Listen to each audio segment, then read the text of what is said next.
नमस्कार. महाराष्ट्रामध्ये मोठा राजकीय भूकंप. शिंदेगडाचे 27 आमदार आणि 5 खासदार. मित्रांनो, नॉट रिचेबल अखेर फुटले. उद्धव ठाकरे यांची भविष्यवाणी खरी ठरली. संजय राऊतांनी आणि उद्धव ठाकरेंनी गेल्याच महिन्यामध्ये महाराष्ट्राच्या राजकारणामध्ये पुढील 15 दिवसामध्ये सगळ्यात मोठा राजकीय भूकंप होणार असून तो भारतीय जनता पार्टी घडून आणणार हे सांगितलं होतं. आणि मित्रांनो, तशाच प्रकारे आता सूत्र देखील हालताना दिसत आहेत. महाराष्ट्राच्या राजकारणामध्ये खळबळ. एकनाथ शिंदेंना मोठा धक्का. सत्ता आली संकटामध्ये. ठाकरेंचा दावा, राऊतांचा दावा ठरतोय खरा. 27 आमदारांसह 5 खासदार नेमके कुठे करणार प्रवेश? मित्रांनो, सविस्तरपणे ही बातमी अतिशय महत्त्वाची आहे. राज्याच्या राजकारणात नेमकी बातमी काय आहे जाणून घेऊया. नमस्कार मित्रांनो, महाराष्ट्राच्या राजकारणातून या घडीची सर्वात मोठी बातमी आता समोर येत आहे. धक्कादायक या बातमीने संपूर्ण राज्याला आता हादरवून सोडलं असून या बातमीमुळे राज्याच्या राजकारणामध्ये सगळ्यात मोठ्या अपडेट समोर यायला सुरुवात झाली आहे. राज्याच्या राजकारणात असा काही भूकंप झाला आहे ज्याची कोणी कल्पनाही करणार नाही. शिंदे सेनेचे तब्बल 27 आमदार आणि 5 खासदार अचानक फुटल्याची खळबळजनक माहिती समोर येते आहे. त्यामुळे सत्ता टिकवण्याची आणि सत्तेत राहण्याची आणि राहिलेले आमदार खासदार आपल्यापर्यंत टिकून ठेवण्याची आता शिंदेंना सगळ्यात मोठी घाई झाली आहे. एकीकडे सत्ता टिकवण्याची धावपळ सुरू असतानाच शिंदेगडाच्या पायाखालची जमीन सरकवणारी ही बातमी राजकीय वर्तुळामध्ये वाऱ्यासारखी पसरल्याचं जाणवतंय. एका काळी एकनाथ शिंदेंच्या सोबत असणारे सर्व आमदार उद्धव ठाकरेंना सोडून उद्धव ठाकरेंनी की गद्दारी केली होती. गद्दारी भागात पडणार.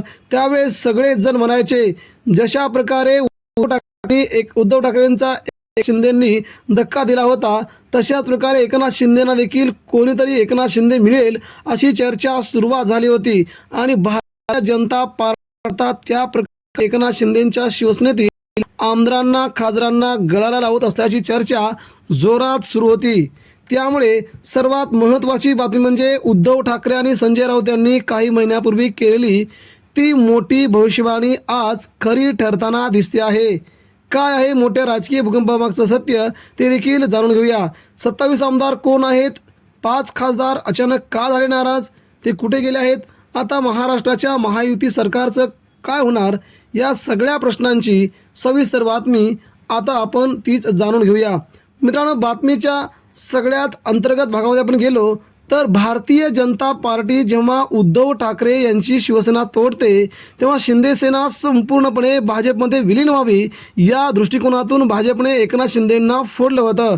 मात्र एकनाथ शिंदेंनी तसं केलं नाही. स्वतःच्या खाली एखादा पक्ष असावा, स्वतःच्या हाताखाली आमदार खासदार मंत्री असावे, स्वतः मुख्यमंत्री असावं हा त्यांचा दृष्टिकोन भाजपला नडला आणि त्यांनी आपला पक्षच ताब्यात घेतला. उद्धव ठाकरेंची पक्ष शिवसेना ही ताब्यात घेऊन पुन्हा शिवसेनेचे 2 तुकडे केले आणि भाजपाला इथे मात्र एकनाथ शिंदेंपासून आता दूर व्हावं लागतंय. कारण की एकनाथ शिंदे आता भाजपला वरचढ ठरवू लागल्याने त्यामुळे एकनाथ शिंदे यांची शिवसेना भाजपला खूप मोठ्या प्रमाणात धक्का देणारी वाटू लागली.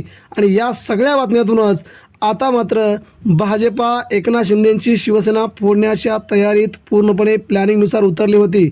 आणि मित्रांनो, काही आमदारांना केंद्रात मंत्रिपद, काहींना राज्यात कॅबिनेट मंत्रिपद अशा स्वरूपाची खूप मोठ्या प्रमाणातील लाच देऊन काही आमदार आता एकनाथ शिंदेंची साथ कोणत्याही क्षणी सोडू शकतात. ही मोठी बातमी आहे. कारण की बहुतांश आमदार हे भाजपला फॉर आहेत, भाजपच्या जवळ जात आहेत. या बातमीने मात्र एकनाथ शिंदेंच्या शिवसेनाचं पुढे काय होणार, शिवसेना संपूर्ण एकनाथ शिंदेंकडे राहणार का, हा मोठा प्रश्न निर्माण झाला होता. एकंदरीत मित्रांनो, राज्याचं चित्र असं झालं आहे की उद्धव ठाकरेंशी गद्दारी केल्यानंतर एकनाथ शिंदेंशी कोणीतरी गद्दारी करणार हा पहिल्यापासूनचा नियम होता. तो नियम आता काही नेते फोडणार असून एकनाथ शिंदेंच्या जागेवरती काही नेत्यांना मंत्रिपद, उपमुख्यमंत्रीपद मिळू शकतं. ही देखील मोठी अपडेट आहे. एकनाथ शिंदेंना सत्तेच्या बाहेर करून भाजपातून आलेल्या काही आमदारांना भाजप आपल्यासोबत मंत्रिपद देखील देऊ शकते. त्यामुळे आगामी 15 दिवसामध्ये राज्याच्या राजकारणातील हे 27 आमदार आणि केंद्रातले 5 खासदार एकनाथ शिंदेंची साथ सोडून भाजपात गेल्यास नवल वाटायला नको तशी भाजपने देखील जोरदार तयारी केल्याचं चित्र सध्या तरी जाणवत आहे. आगामी काळात शिंदेंची सर्व शिवसेना भाजपात विलीन होणार ही देखील सगळ्यात मोठी अपडेट तुम्हाला काही दिवसात समजेलच. त्यासाठीच भाजपने अट्टहास केला होता आणि भाजपा त्याच तयारीला लागले आहे.